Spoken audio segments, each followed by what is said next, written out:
Bye. You gonna tell them bye? Bye. All right. I have a green shirt, so that's why I'm invisible. Bye. You tell everybody hey? Okay, go. Bye. Bye. Watch out.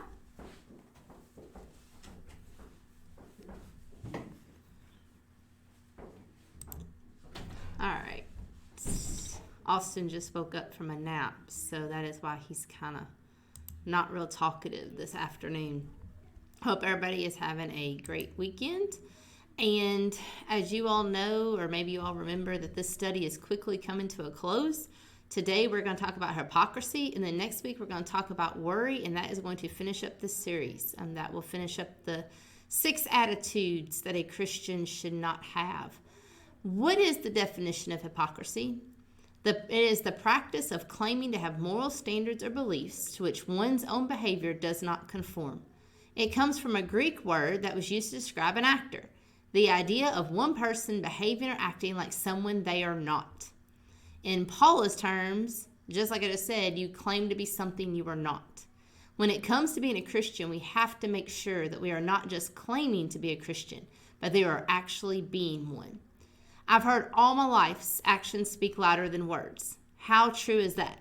I can say I am a Christian all day long, but if I don't show it, no one will believe it. As we talk about hypocrisy in this devotional, I want us to think, does this describe me? If it does, then we need to change it. What does the Bible say about hypocrisy or hypocrites? We're going to go to Matthew chapter 15. It's going to be Matthew 15, verses 7 through 9. And it says, "You hypocrites! Well, did Isaiah prophesy of you when he said, 'This people honors me with their lips, but their heart is far from me. In vain do they worship me, teaching as doctrines the commandments of men.'" These verses say the people say they are following me, they honor me, but their worship is in vain and they are following men. Their heart is far from me. So these people are saying they are doing what is right, but they're actually doing exactly the opposite. Let's go to Matthew 23. We're going to read, I think, the first 27 chapters, or not 27 chapters, first 27 verses of Matthew 23. And these are the 7 woes of the Pharisees. We're going to start reading in verse 1, again in Matthew 23. "Then Jesus said to the crowds and his disciples, 'The scribes and the Pharisees sit on Moses' seat. So do and observe whatever they tell you, but not the works they do. For they preach, but do not practice. They tie up heavy burdens, hard to bear, and lay them on people's shoulders, but they themselves are not willing to move them with their finger. They do all their deeds to be seen by others, for they make their phylacteries broad and their fringes long.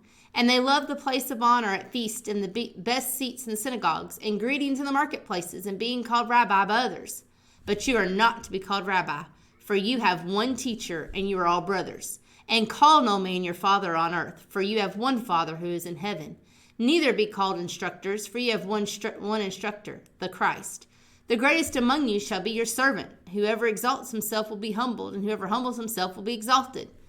Some manuscripts add right here in verse 12, the ESV does not have verses 12. And I caught that as I was doing this devotional. I guess I just kept reading it and didn't pay attention.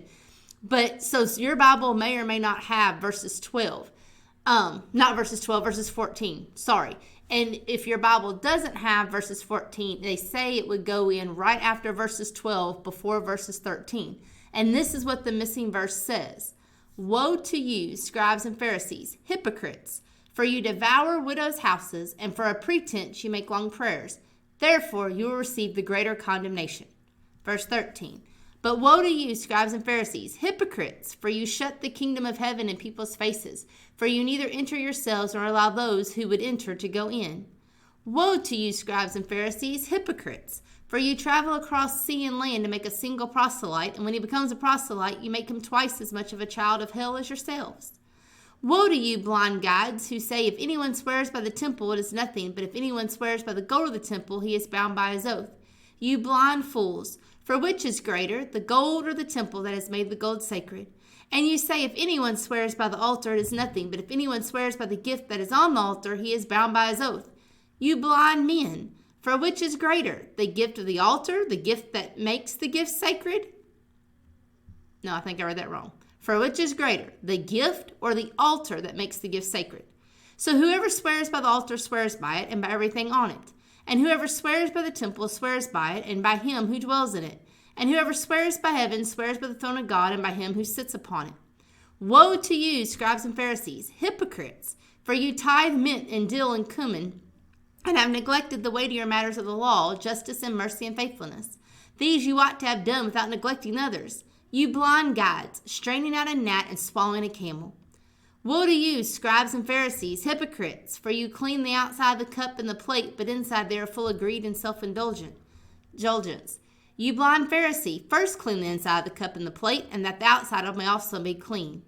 Woe to you, scribes and Pharisees, hypocrites! For you are like whitewashed tombs, which outwardly appear beautiful, but within are full of dead people's bones and all uncleanliness. So you also outwardly appear righteous to others, but within you are full of hypocrisy and lawlessness. Woe to you, scribes and Pharisees, hypocrites! For you build the tombs of the prophets and decorate the monuments of the righteous, saying, If we had lived in the days of our fathers, we would not have taken part with them in shedding the blood of the prophets. Thus you witness against yourselves that you are sons of those who murder the prophets. Fill up then the measure of your fathers, you serpents, you brood of vipers. How are you to escape being sentenced to hell? Therefore I send you prophets and wise men and scribes, some of whom you will kill and crucify, and some of you will flog in your synagogues and persecute from town to town, so that on you may come all the righteous blood shed on earth, from the blood of righteousness Abel to the blood of Zechariah the son of Barachiah, whom you've murdered between the sanctuary and the altar. Truly I say to you, all these things will come upon this generation. Okay, we actually went through verses 36. So we read chapter 23 of Matthew, and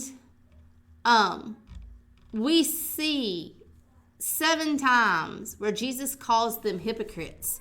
And we start in verse 13. What did they do? They kept people out of heaven. They wouldn't let the people go in that needed to go in or that should have went in.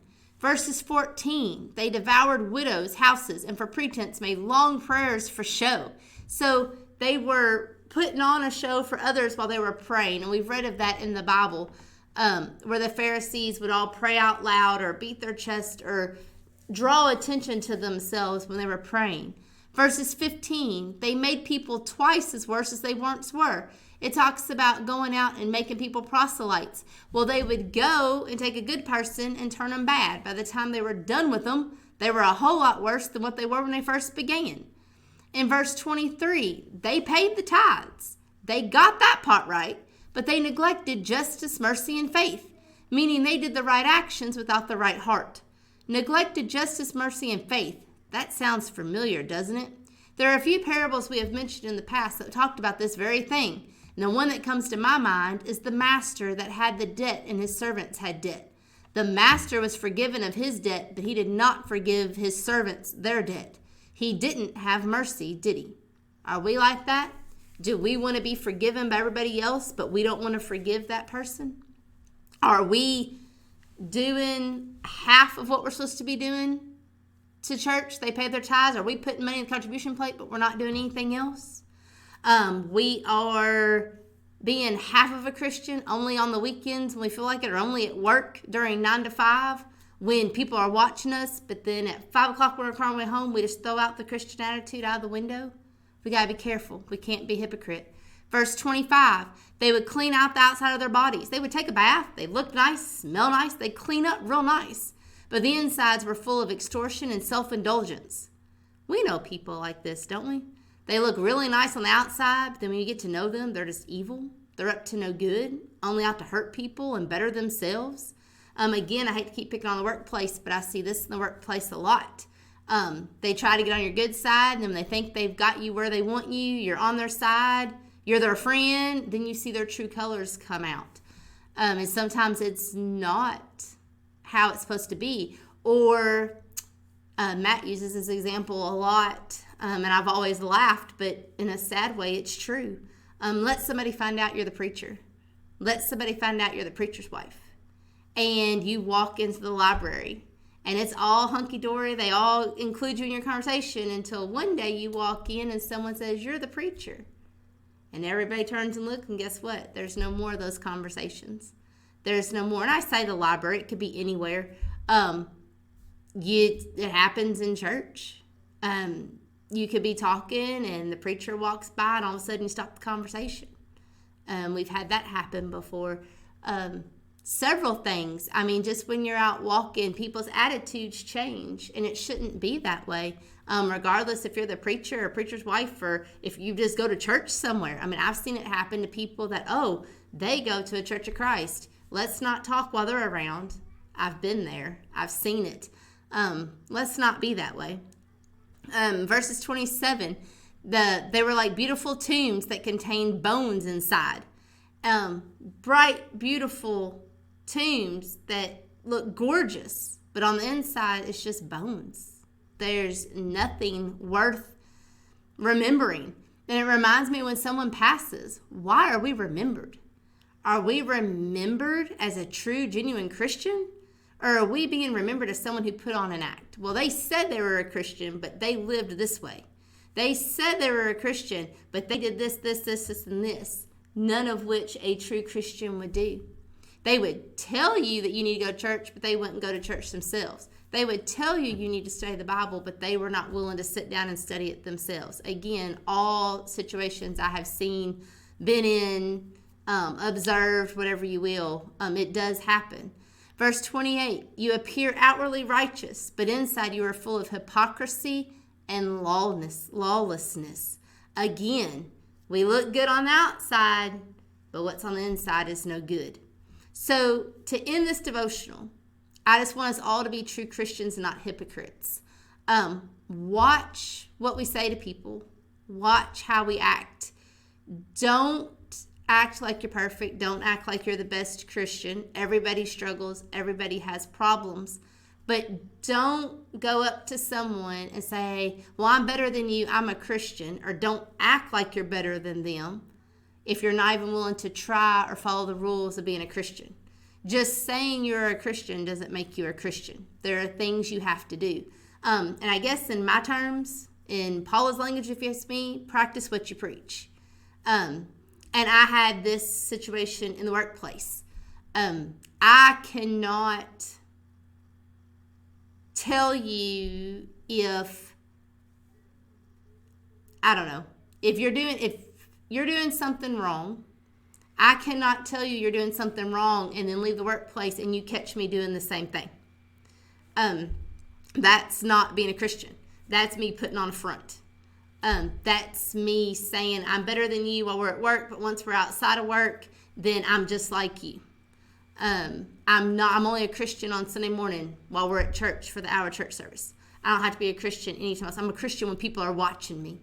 But when I think nobody's watching, then I can just go be a normal person. If you are not willing to help someone in need, don't judge people who are helping them. If you're not willing to go to church, don't judge the ones who are at least trying to be good, who are at least trying to do what's right. You all get my point. The scenarios could go on and on and on. It is better to not do anything at all than to claim you are something you are not. And I think that is a hard thing for everybody. Everybody wants to be liked. Everybody wants to be accepted. But us as Christians, people are watching us all the time. People watch everybody all the time, whether you're a Christian or you're not a Christian. But once we put that title on our heads, once we say we're a Christian, that opens up a whole new set of expectations of people. A whole new set of people are watching you, and I guess I just get so used to it, I don't pay attention to it anymore. But for new Christians, I've heard more times than not that, well, I didn't realize it was going to be this way. I didn't realize they were going to watch what I wore to services. I didn't realize they were going to count how many times I missed church. I didn't realize, blah, blah, blah, blah, blah. But yet, we've got to be careful. If we're going to call somebody out for missing church, make sure you're at church as well. If we're going to call somebody out for doing something that's wrong, make sure we're not doing the same thing. Make sure they're not learning from example. And again, I'm not finger pointing. I'm not saying this stuff is happening at Fulton. I'm just saying in general. Everybody, I can't name one person in my life, and I'm almost 40 years old. I don't think I have ever heard anybody say, I'm not a Christian. Regardless what church they go to, what denomination, wherever, I've never had anybody come up to me and say, I'm not a Christian. Now, there are some people out there that I know that have never heard about Christ, never heard the Bible. That's not what I'm talking about. But we got to be real careful. When we say we're a Christian, we're putting a label on us. And we have to make sure we're living up to that label. Don't be like a hypocrite. Don't be like the Pharisees and the 7 woes. Jesus called them hypocrites 7 times. Just be on the outside what you are on the inside. And just try to do better at that. And I know this is hard for some people, and it's hard, but we've all been in situations where we have been in a hypocritical situation or been called a hypocrite. And as Christians, we are not supposed to be that way. So let's all strive to be better Christians this week. And let's look carefully at how we are living our daily lives. Are we seen to others as hypocrites? And if we are, we just have to change it. We got to figure out why they're saying that. And if it's true, definitely change it. So I hope you all have a great week. And we will talk about the big thing of worry next week. Another thing we will close with this series. And that's something that I definitely struggle with is worry. And I worry about something every day. So I look forward to studying that with you all next week, and hope you'll have a great week, and I'll see you then.